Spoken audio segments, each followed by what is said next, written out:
안녕하십니까. CJB 모닝와이드 화요일 아침에 인사드립니다. 아이디어와 기술력을 토대로 고수익을 올리는 작지만 강한 농민을 강소농이라고 하는데요. 충북농업기술원이 강소농 육성을 위해서 많은 노력을 하고 있다고 하죠. 네, 그렇습니다.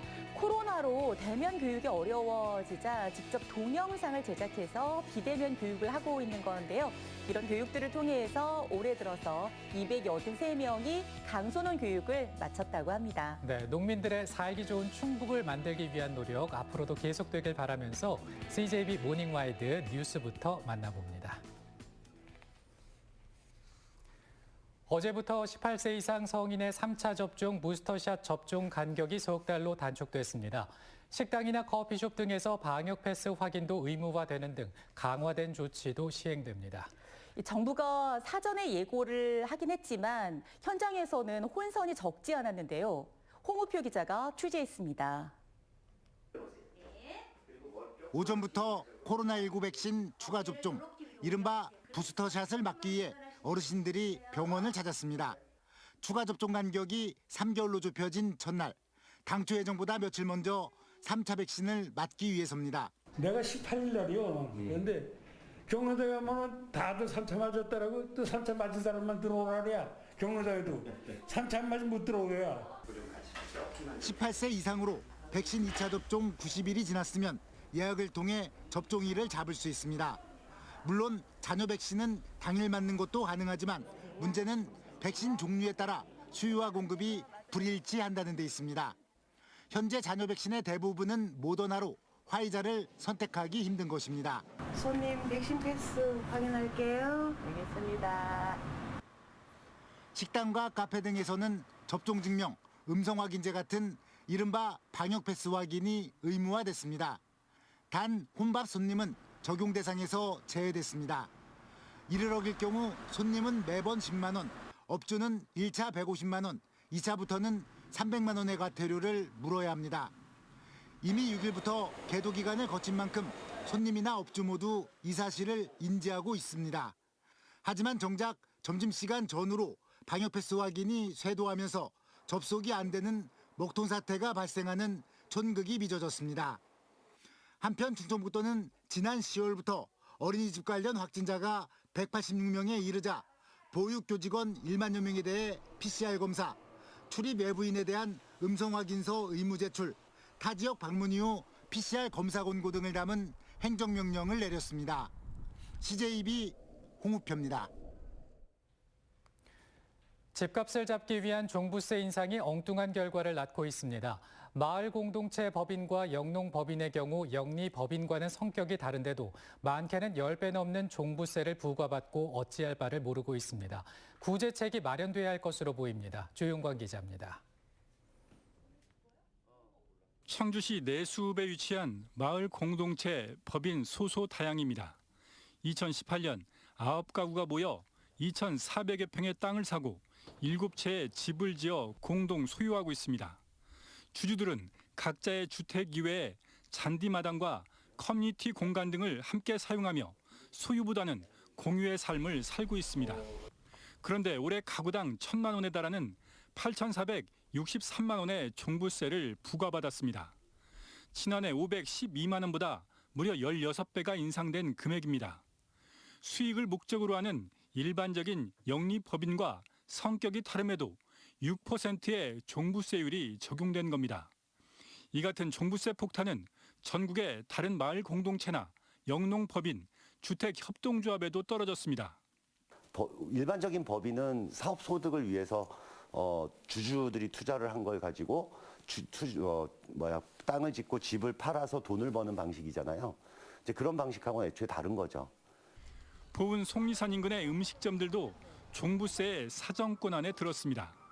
인근의 토지 대부분을 소유하고 있는 법주사에 지난해보다 6배 많은 2억 7천여만 원의 종부세가 부과됐는데 인근 상인과 소작 농민들의 임대료 인상으로 이어질 수 있기 때문입니다.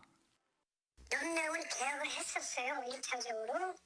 올해 12월 달 내년도 거를 그걸 다 해제시키고 다시 계약을 해야 되겠다고 그렇게 말씀하시더라고 그날. 공시가 현실화 방침 등에 따라 내년에도 추가적인 종부세 인상이 예고된 가운데 일부 마을 공동체와 주택 협동조합은 법인 해체도 고민하고 있습니다. CJB 조윤광입니다. 이 산업재해 예방이 주 임무인 한국산업안전보건공단, 요즘은 안전보건공단으로 이름을 줄여서 쓰고 있는데요. 충주의 충북 북부지사가 신설했습니다. 북부 지역은 산재가 많고 취약한 곳이어서 앞으로 많은 역할이 요구되고 있습니다. 박원 기자입니다. 지난 6월 충주시 앙성면의 사방댐 공사 현장에서 거푸집이 붕괴돼 근로자 1명이 숨지고 2명이 크게 다쳤습니다. 한 달 뒤에는 충주의 한 채석장에서 덤프트럭이 속도를 줄이지 못하다 50m 아래 낭떠러지로 떨어졌고 결국 60대 근로자가 숨졌습니다.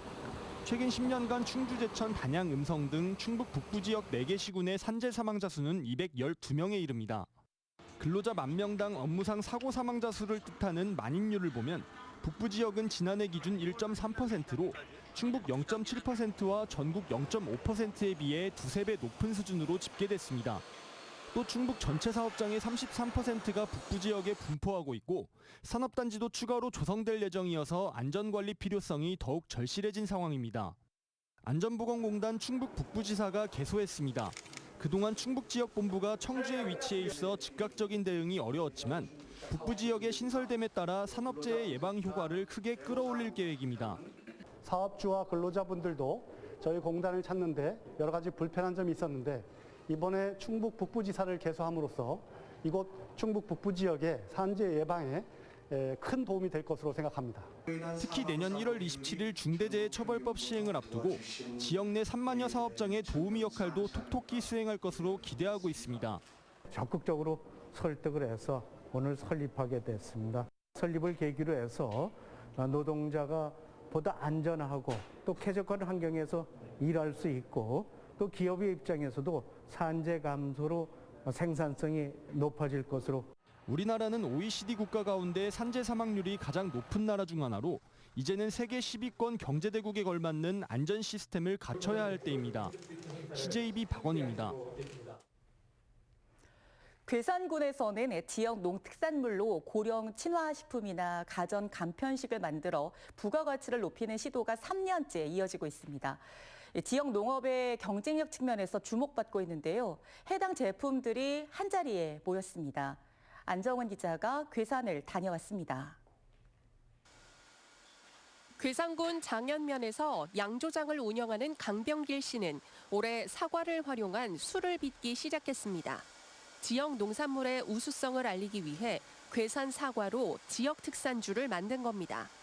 제품을 상용화하는 데 필요한 다양한 인증과 브랜딩 작업은 괴산군 미래식품산업연구센터의 도움을 받았습니다.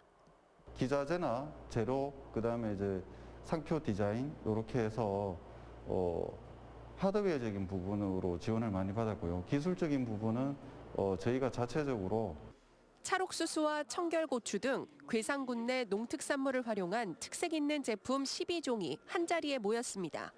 괴산군 미래식품산업연구센터가 지역 내 식품업체와 협력해 새로운 미래 먹거리를 연구 개발한 겁니다. 올해로 3년째로 신제품 개발과 특허 출원 등 지원받은 기업은 12곳, 매출은 13억 원을 넘어서고 있습니다. 고령 친화식품이라든지 또 지금 많이 시장이 늘어나고 있는 비건이라든지 채식식품이라든지 또 우리 지역에서 하고 있는 친환경 식품인 유기가공 식품 인증 위주로 해서 중점적으로 지원을 하고 있습니다. 지역 농산물 기반의 식품 개발로 예상되는 괴산 농산물 소비량은 연간 163톤입니다.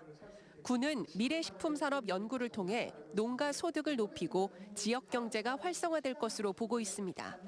괴산의 농민과 식품업체들 연결고리를 통해서 괴산의 농산물을 농민들이 어떤 장소든 판매에 대해서 신경을 안 쓰도록 지역 농산물의 새로움을 더해 부가가치를 높이는 시도들이 농업의 새로운 방향성을 제시하고 있습니다. CJB 안정은입니다.